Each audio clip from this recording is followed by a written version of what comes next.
Na mtazamaji, shukran kwa kusalia papo hapo na kuendelea kutazama taarifa za mbiu ya KTN. Na hii leo kwenye Gumzo la Kaunti tunazungumzia majukumu ya mawaziri wa kaunti. Kuna baadhi yenu ambao mnashangaa mawaziri majukumu yao ni yapi, wanafanya kazi gani, hasa ikiwa ni kazi ambayo inahusiana na siasa. Wengi hufikiria kwamba wako tu hapo. Na leo tuko katika kaunti ya Nyeri na moja kwa moja tuko naye waziri wa fedha wa kaunti hiyo ambaye ni Robert Mwangi Thuo. Tutaweza kuzungumza naye kwa mapana na marefu, atuambie kuhusiana na majukumu ya mawaziri na vile vile jukumu lake kama waziri. Na waziri Robert Mwangi Thuo, shukran sana kwa kuweza kutenga muda wako na kuweza kuzungumza nasi kwenye taarifa za mbiu ya KTN. Na moja kwa moja, kwa ufupi tu, majukumu ya mawaziri wa kaunti ni yapi? Je, yanalingana na yale majukumu ambayo yanatekelezwa na mawaziri wa serikali ya taifa? Nashukuru kwa kuwa katika Gumzo la Kaunti. Niseme ya kwamba tuko na mawaziri wenzangu ambao wanashirikia katika sehemu mbalimbali. Tuko na mawaziri wa elimu, tuko na mawaziri wa ardhi, tuko na waziri wa afya, mambo ya vijana, mambo ya kilimo na kadhalika. Wote ambao shughuli zao hasa ni kuhakikisha kwamba policies au mwelekeo waongoza wao wenyewe. Kwa hivyo mimi kama waziri wa fedha niko na jukumu mbili. Ya kwanza niko na upande wa mwelekeo, ndio tunaita policy, na pia kwa upande wa mahesabu. Sasa mimi kama waziri wa fedha ninakuwa kama chief accounting officer. Yani kumaanisha kwamba utumiaji wa fedha na mipangilio ambayo iko sasa hiyo yaingia kwa chungu langu.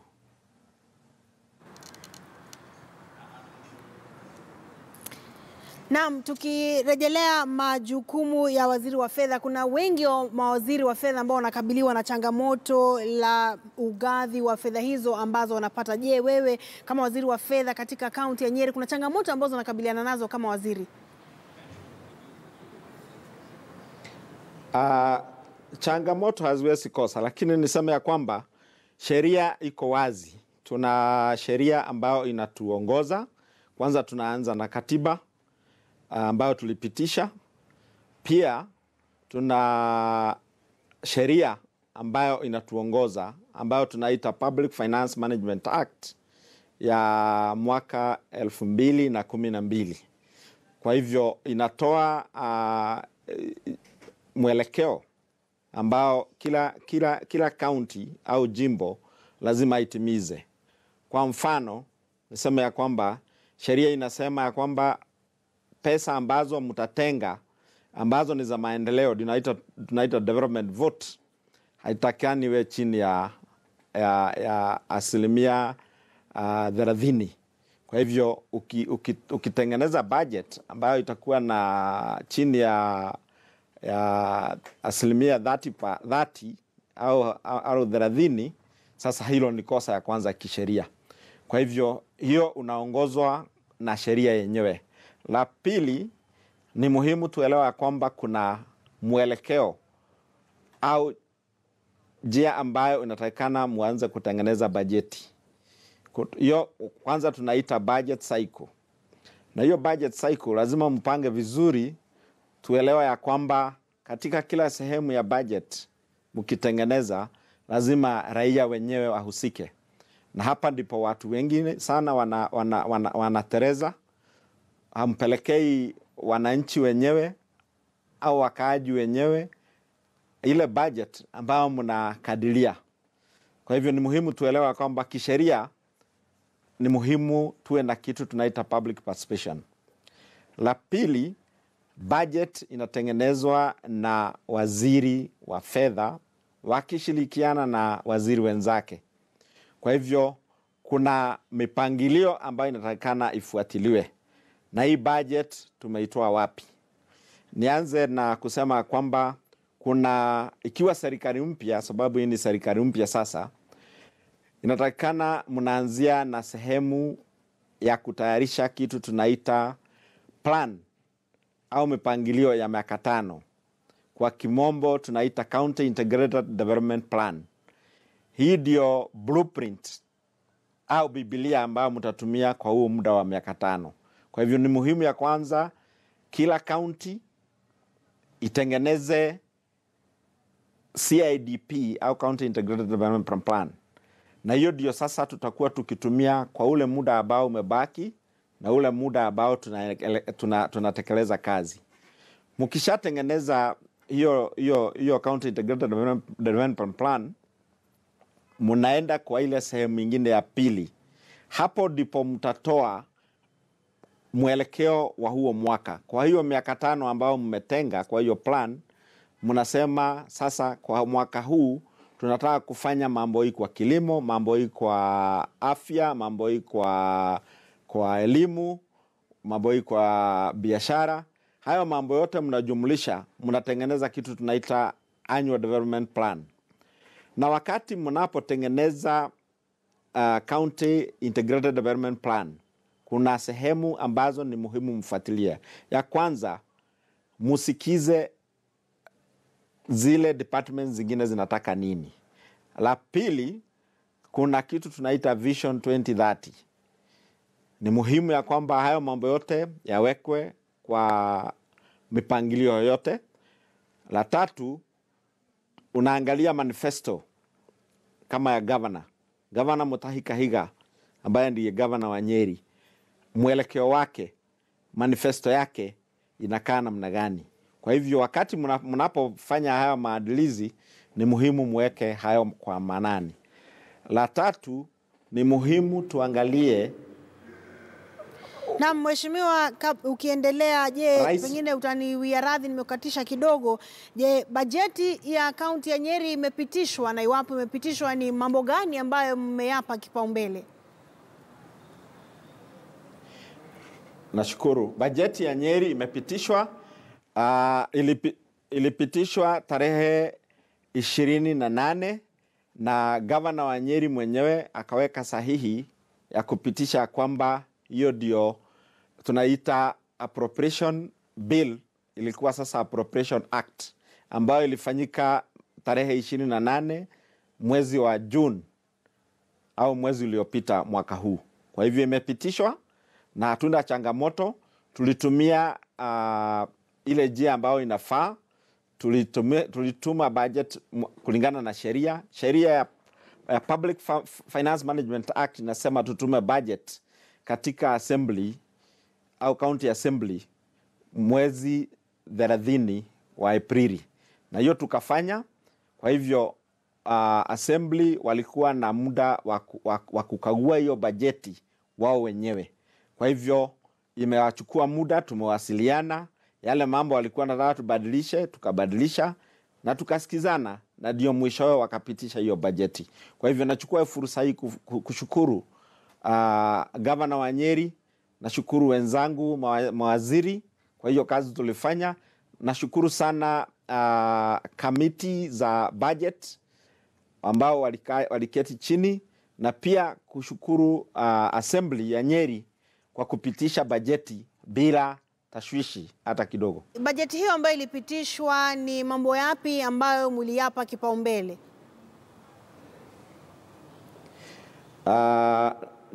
Ningetaka kusema ya kwamba kitu ya kwanza tuliangalia upande wa afya, na kulingana na mambo ya afya ambayo walikuwa yanahitajika sana, tukiangalia tuko na changamoto mingi na sio Nyeri pekee kwa upande wa afya.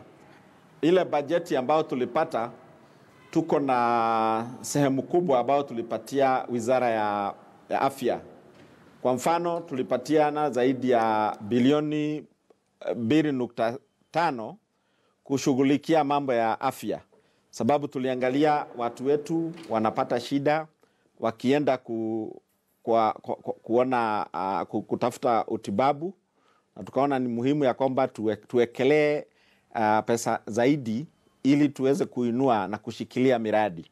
Kwa mfano, kwa hiyo bajeti tuliongeza milioni 70 ambazo zinatumika katika kuinua hali ya hospitali ya Nyeri. Tukiangalia upande wa mochari, tukiangalia upande wa wards, tunakaona ya kwamba tuko na shida katika hizo sehemu. Kwa hivyo tukaonelea kwamba tupatie kipaumbele upande wa afya. La pili, kulingana na ile mvua ilikuwa imenyesha, tukaona ya kwamba Nyeri ni jimbo la kilimo.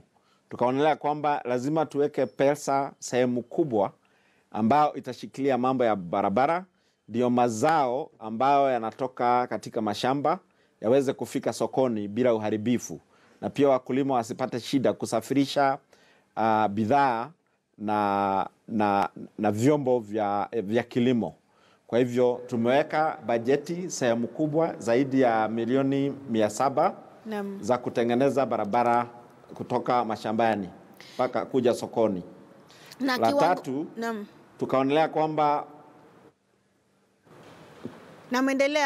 kwamba kilimo lazima tuipatie hiyo nguvu, na ndio tukaenda tukapatia wakulima matunda, tukawanunulia kama ya avocado na macadamia ndio waweze kulima.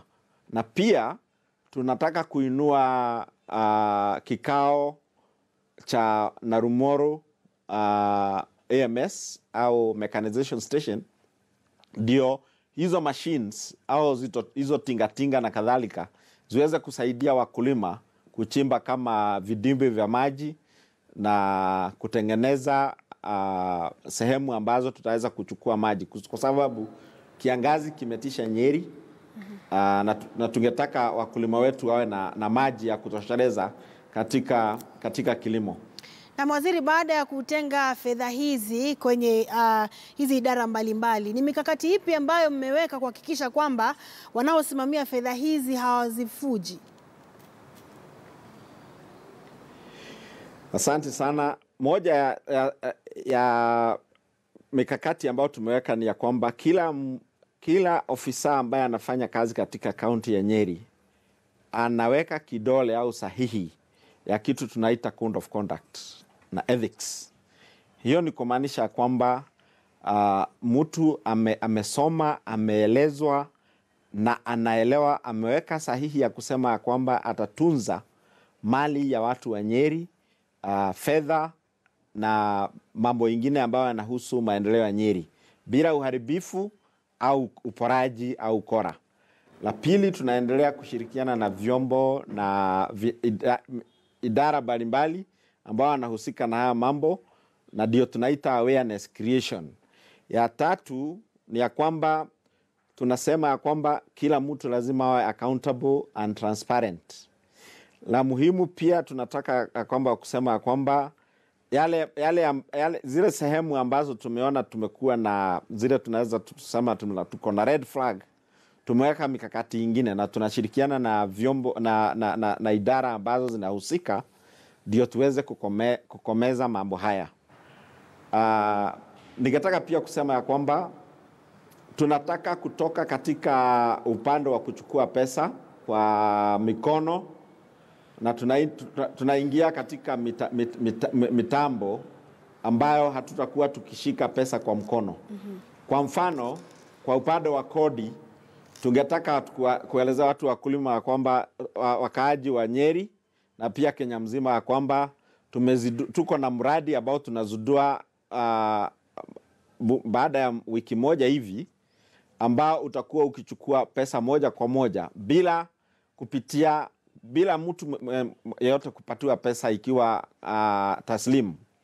Hiyo ni kumaanisha tutatumia sehemu za vyombo kama runinga, mambo kama M-Pesa, M-Shwari na mambo kama hayo. Pia tuko na banki.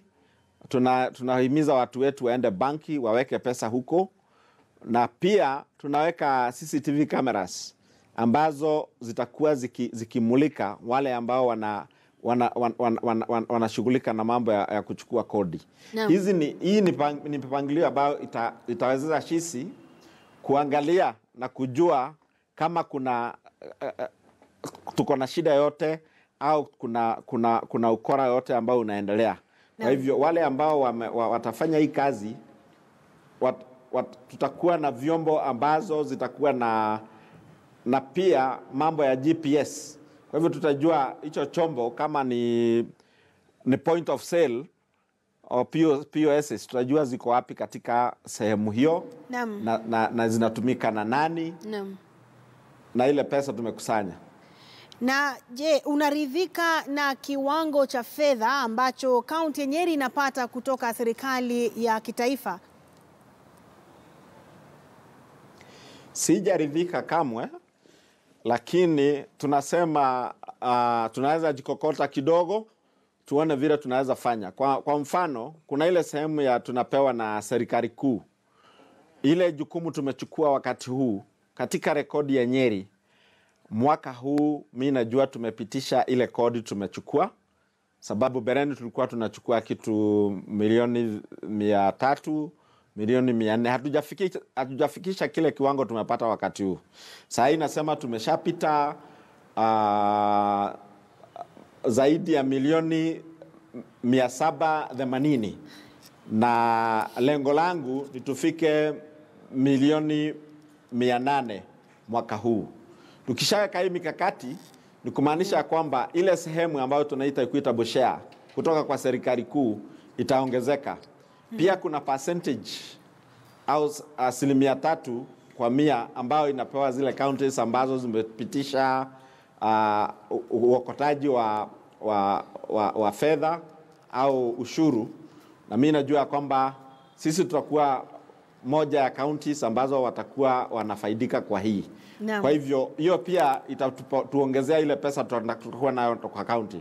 Lakini ombi langu ni ya kwamba serikali kuu iachilie pesa zaidi ndio tuweze kufikia wakulima, wakaaji wa Nyeri zaidi. Naam, waziri, kuna baadhi ambayo wanalaumu serikali za kaunti kwa kusema kwamba zina mzigo mkubwa wa mishahara ikilinganishwa na maendeleo, kwa sababu pesa zinaingia lakini kiwango kikubwa kinaenda upande wa mishahara. Sijui kaunti ya Nyeri kama mna mzigo huo mkubwa wa mishahara ikilinganishwa na maendeleo. Hiyo nakubali, na mimi nasema kwamba hiyo ni kweli, kwa sababu kaunti ya Nyeri mbeleni ilikuwa provincial headquarters. Wale staff, wale wafanyikazi ambao walikuwa wanafanya kazi katika provincial office, wote waliingia katika jimbo la Nyeri. Sasa hatungewafukuza, tuliendelea kufanya kazi na hao, na hiyo inamaanisha kwanza wage bill lazima iende juu ya 56%. Hiyo ni kumaanisha kwamba ile pesa tumebaki nayo ya maendeleo ni kidogo, na ndio narudia kwamba kulingana na sheria inatakikana tuwe tunatumia zaidi ya 30% kwa upande wa maendeleo. Saa hii ile tumeweka kwa budget mwaka huu ni 32.5. Kwa hivyo ni kumaanisha kama tunaweza punguza mishahara na utumiaji wa pesa, ndio tunaita recurrent expenditure, tunaweza kuachiwa na pesa mingi ya maendeleo. Kwa hivyo wakati huu hatujavuja sheria, lakini tunatumaini ya kwamba tutaweza kupata njia ya kupunguza mishahara au pesa ile inaenda kwa mishahara au ambayo inatumika katika recurrent budget, ndio tuweze kupata kiwango kikubwa cha kuweka kwa maendeleo au development budget. Naam. Na mwisho kabisa, je, unajivunia matunda ya ugatuzi kufikia sasa? Ni kitu gani ambacho wakazi wa Nyeri mnajivunia sana baada ya ugatuzi? Kwa ufupi tu. Ningetaka kusema kwamba ugatuzi ndio njia ya kuelekea. Na kitu ya kwanza ningetaka kusema kwamba hii ni sheria tulipitiza, na wakati tulipitisha hii sheria ya kwanza ningetaka kusema kwamba hakuna mafikirio yalikuwa mazuri kama tunaweza ondoa mambo mawili katika ugatuzi. Kwanza tupunguze siasa ambayo inapiga maendeleo. La pili watu wawe wanafanya kazi kwa uwazi na tusiwe na ukora au uporaji wa pesa. Sababu ile pesa kidogo tumepewa tukitumia kwa njia mzuri hiyo kitu hiyo pesa au hiyo sehemu au usaidizi inafikia mwananchi wa Nyeri hapo hapo. Nikupatie mfano. Tunaenda hapo nje, watu wanasema hapana, shule hii haina vitabu, barabara hii haitumiki. Haihitaji tuende kuuliza ruhusa kutoka Nairobi au tuanze kuandikiana mabarua. Tukikaa hapo tukubaliane ya kwamba hii ni barabara tunatengeneza mara moja. Tukisema tunataka kuongeza mataa ambayo ndio watu wafanye biashara katika town ya Nyeri usiku, hatuendi kuutisha ruhusa upande nyingine. Tunatumia bajeti yetu, tunalipa, na hiyo kitu inafanyika mara moja. Na ningetaka kutoa mfano moja. Naam, kwa ufupi tu waziri. Nyeri tumekuwa na kiwanja taka. Asante sana. Ningetaka kusema ya kwamba devolution is the way to go, but it's a child we need to nurture. Ni mtoto ambaye inatakikana tulee vizuri, na tushikilie vizuri. Tuondoe ufisadi na pia tutie bidii katika kazi. Na asante sana Waziri Robert Mwangi Thuo kwa wakati wako na kuweza kuzungumza nasi kuhusiana na majukumu ya mawaziri na mambo mengine mengi ambayo umeyazungumzia huko Nyeri. Mtazamaji, asante sana vile kwa kuweza kujumuika nasi kwa taarifa za mbiu ya KTN. Na mimi nakomea hapa, nenda zangu kukuandalia taarifa za KTN leo. Na mwana wenzangu Wazilizala viwanjani wako tayari kuchukua jukwaa hili, na mwendo wa saa 12 mwenzangu Zubeida Kome atakuwa kwenye studio kwenye jukwaa la KTN. Tarejea hapa mtazamaji mwendo wa saa 1.